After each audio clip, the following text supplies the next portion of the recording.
So a lot of times when you hear these, they're taking you to the 5 and then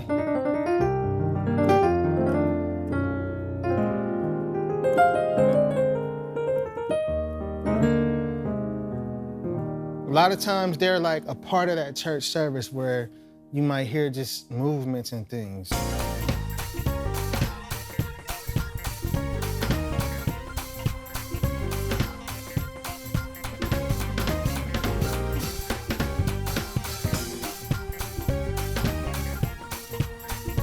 Hey, welcome to another episode of Chord Crush Thursdays, where every week we get into a new chord or progression that hopefully will help you to expand your chord vocabulary and take it to another level. This week we're going to be doing just that. But before we get started, make sure you hit the like button on your way in. Also, if you're new to the channel, make sure you subscribe and hit the notification bell.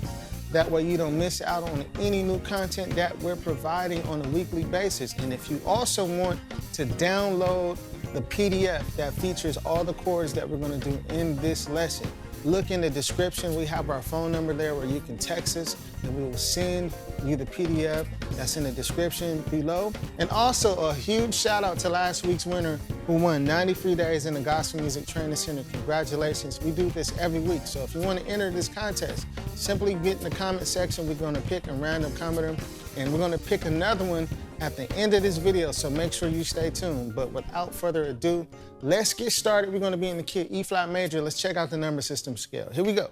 So E flat is the 1. F is the 2. G is the 3. A flat is the 4. B flat is the 5. C is the 6. D is our 7. And then we're back at the 1, E flat, all right? So that's our number system and scale for E flat major, all right? So what we're gonna do today, I'm gonna show you 2 chords that you must know, that you gotta know within a church service, where you can do so many different things with these 2 chords. You can do movements, you can do drop 2s, you can do a lot of fancy things once you learn how to embellish upon them. And that's what we're gonna do. We're gonna carry this lesson on to episode, this is 15, this is episode 16. We're gonna carry on because there's so many different things I wanna show you. But make sure you stick around to the end because we're gonna get to some of those things, but we're gonna start off with some foundation so you can understand the language behind what we're doing. And that way, this is gonna help you to be able to not just memorize notes, but apply this to all 12 keys. And that's when you really have the power of understanding these chords, all right? So we're gonna look at 2 chords. Like I said, you can move them so many different ways. And when you think about these 2 chords, think about the scale. So in this case, we're in the key of E flat major, right? And remember these tones, I'm referencing the 4th tone and the 5th tone. Say it with me, the 4 and the 5. So in this case, the 4th tone of the E flat major scale is A flat, that's the 4. And then the 5th tone is B flat, that's the 5. So that's an E flat, but in any key, this is how you can think about this and pull these chords really quick. So for the 4th tone, you will play a minor 6 chord. And for the 5th tone, you will play a diminished 7 chord. So in this case, an A flat minor 6 is, and you can, if you don't even know these chords, you can look them up in Google and you can find them in any key. But we got A flat, B, E flat, and F. But keep in mind, we're gonna have a PDF of this in all 12 keys. So you can download that. Look in the description, text us, and we'll send it to you. So we got A flat, B, E flat, and F. That's a A flat minor 6 chord. And then I said the 5 is gonna be a diminished 7. So the root note is B flat. So we're gonna play a B flat diminished 7. And the cool thing about diminished 7 chords, if you don't know, they're symmetrical. They're made off of 3 minor thirds, and they have the same amount of steps in between them. So basically, they, if you know the first note, which is B flat, that's the root note, all you gotta do is count up 1, 2, 3 half steps. That's the next note of the chord. Count up another 3 half steps. 1, 2, 3. That's the next note of the chord. Count up 3 more half steps. Bum, bum, bum. And that sounds like something in a movie. Bum, dun, dun, dun, dun, dun, dun. Right? But this is a diminished chord. You hear this in movies, you hear this in cartoons, but this is a B flat diminished 7 chord. So the cool thing about this is that, these chords are played all throughout your church service in different keys. And let's say we're in the key of E flat major, right? You'll see this A flat minor 6 played over F. You'll see it played over E flat.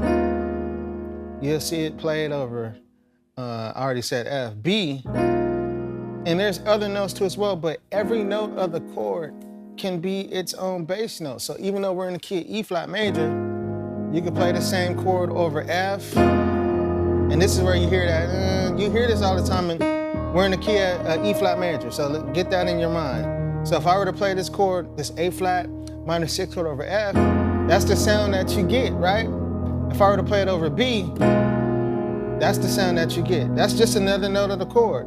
If I were to play it over A flat, you hear what I'm saying? And over E flat.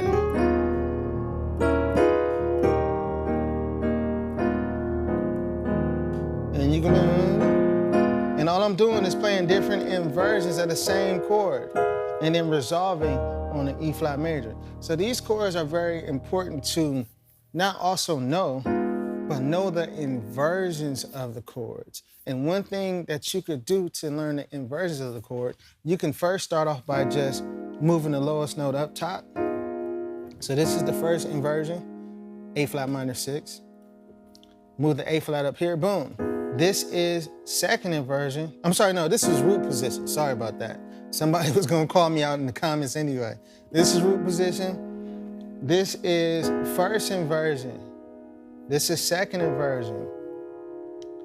And then this is third inversion. Okay, so we have 3 inversions of this chord. 1, this is root position with the root note at the bottom. Then first inversion, second inversion, third inversion. So that's for the 4. And then also for the B flat diminished 7, learn all the inversions of that. This is root position. This is second inversion.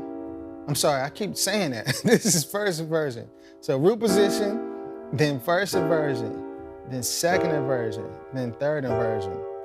It's the same chord. So for those of you who are not really experienced, an inversion of the chord is just moving, it's all the same notes, but the notes are moved around. So this B flat, instead of playing it down here, it's up here. But it's still all the same notes as before, but they're just rearranged. So this is first inversion. If I move this D flat up, this is second inversion. If I move this E up, it's third inversion. Now, why am I telling you this? Because how these chords move in gospel music, they move like this. So it'll go from an A flat minor 6, and if I don't think about the bass, because when you involve the bass notes, the name of the chord changes. But if we just focus on the chords, these chords by itself, we could look at it like going from an A flat minor 6 to a B flat diminished 7. Going back to the A flat minor 6 to the B flat diminished 7. Going back to the A flat minor 6 to the B flat diminished 7. So it's just alternating. And what ends up happening is this same concept just happens in different inversions, just over different bass notes. So if we were to do this, dun, dun, dun, right? We can go. Now we're walking up to the 5, okay? And that's a very common chord progression that happens, right? I'm only alternating back and forth from 2 chords. A flat minor, if I just look at the right hand, A flat minor 6 to B flat diminished 7 to A flat minor 6. Now the interesting thing about this is that the same way the A flat minor 6 chord, every note in the chord could be the bass note, right? Well, the same thing with the B flat diminished 7th, that's possible too as well. So you can play this chord over the G and then go down to an A flat diminished 7 chord over F. You can play this same B flat diminished 7 chord over D flat. That's a part of the chord. Just put that in the bass and then go to the B, okay? So it's like, if you really look at this and stack these on top of each other, I'm sorry, that's wrong.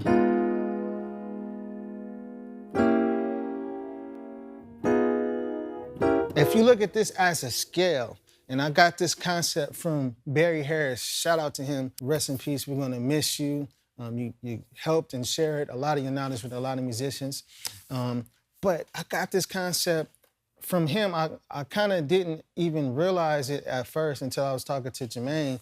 He was like, that's the same thing as the Barry Harris concept, because I told him, if you look at the fourth tone, right? And this, you can look at this in any key like this. The fourth tone in the key of E flat major is A flat. So I'm thinking, if I were to just not think about the chords first and think about it as a scale, it's a melodic minor bebop. Some of y'all like, what? Yeah, a melodic minor scale is very easy to find. So if you know the major scale for the root note, in this case, what note are we on? I said the 4. The 4 is A flat, right? So if you know the major scale for A flat, right? You can transform an A flat major scale into a A flat melodic minor by changing only one note, and that's flatting the third and keeping everything else the same. So if we look at an A flat major scale, it looks like this. These are all the notes of the A flat major scale. If we were to flat that scale and flat the 3 to make it a melodic minor, all we're doing is changing the C to B. So now this is a A flat melodic minor scale. And this is the interesting thing about this, is that this is the scale that you could use when a lot of musicians be doing all those crazy things.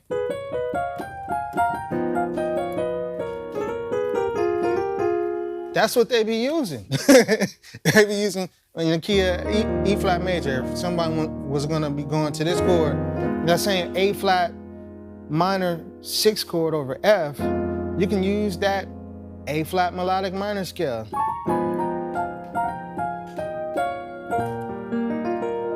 But just in third intervals. But that's what we're gonna do in episode 16. We're gonna get into some of those things and how to use that over these chords and so much more. So make sure you look forward to that. But basically, when I think about these chords, I think about the melodic minor scale with one extra note. And that extra note is the flat 6, which is E, or the diminished 6. So what happens when you look at it like this, it makes it make more sense, because when you actually play it as diatonic chords, which means you're gonna start off with, you know, the first original chord of the key by playing every other note of this particular scale. So remember, this is the melodic bebop scale, right? If we look at it like that. And if we play every other note of this scale, we're gonna find the first chord is gonna be an A flat minor 6. So if we start off with A flat, skip B flat, we got the next note of the chord is B. Then if we skip the D flat, the next note of the chord is E flat. So we're just going every other note of the scale to find that first chord. So then if we skip this E, then we have F. So that's our A flat minor 6 chord. So then if we scoot this chord over to the next note of this A flat melodic bebop scale, you're gonna see that naturally the next chord is gonna be a B flat diminished 7.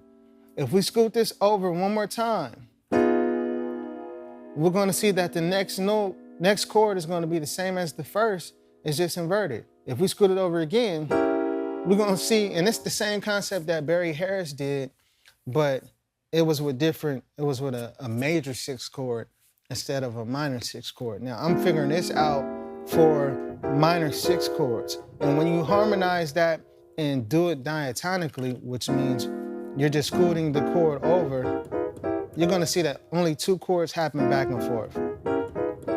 But if we play it with bass notes, it kind of makes it make more sense to why some of these chords work in the key E flat major. Because it's like you're throwing this A flat melodic bebop scale into the key of E flat major, and these chords work in that particular key, but it's based off of the 4. So some of y'all might have just blew y'all top off. That's okay. We're going to get back to some concepts that you can grasp. All right. But hopefully this kind of helps you to think about this in a way where you can actually use this, you know, in other keys. But the reason why I'm showing you this is because, like I said, these chords happen all the time in gospel music. They happen when you go from the 2 to the 3 to the 4. You hear this all the time. 2, 3, 4, 5. And all that is a A flat minor 6 to a B flat diminished 7, back to an A flat minor 6. So you can literally go this. But the only difference is what I did the first time, I just went up to another inversion of the A flat minor 6. I went A flat minor 6 on the F, and I'm not calling it off the bass note because I don't want to confuse y'all. A flat minor 6 on the F, B flat diminished 7 over G, and then an A flat minor 6 chord again. So, and you can do it in a different inversion.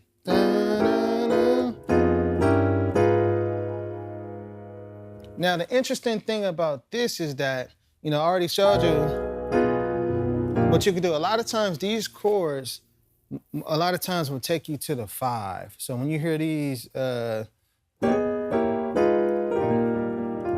I'm going to the 5 and I'm playing a E flat major chord over the 5. So that's a 1 chord over the 5. So a lot of times when you hear these, they're taking you to the 5 and then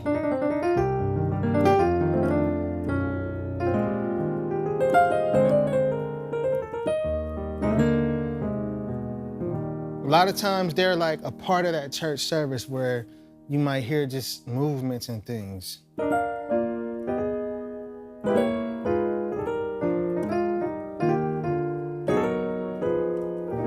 So a lot of that type of stuff is going to be broken down in episode 16. So stay tuned for that. That's it for this lesson. This was a different type of Chord Crush Thursdays. I wanted to get into some chords that you can actually throw into your plan and make sense of some things that you might do already. But God bless. Thank you for tuning in. Now we're going to announce the winner for this week's lesson, and we're going to get more fancy on the next episode of Chord Crush Thursday. All right, God bless. All right, y'all, so we're ready to pick this new comment winner to get 90 free days in the Gospel Music Training Center.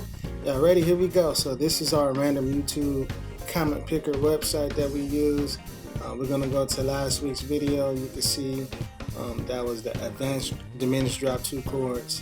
So we're going to copy that link, come back over here and paste it. And then we're going to click out filter duplicate users. That way duplicate comments don't get added to the random picker. So then we're going to gather the YouTube comments. We got 31 unique comments and we're going to pick a winner. Here we go. All right, congratulations, Tour Dog. You said, great lesson. It will keep me busy growing my skills. Congratulations again. Make sure you email us at help@hearandplay.com. That's help@hearandplay.com, and we will be sure to get you your free 90 days in the Gospel Music Training Center. Congratulations once again. Until next time, remember, y'all, if you can hear it, you can play it. Peace.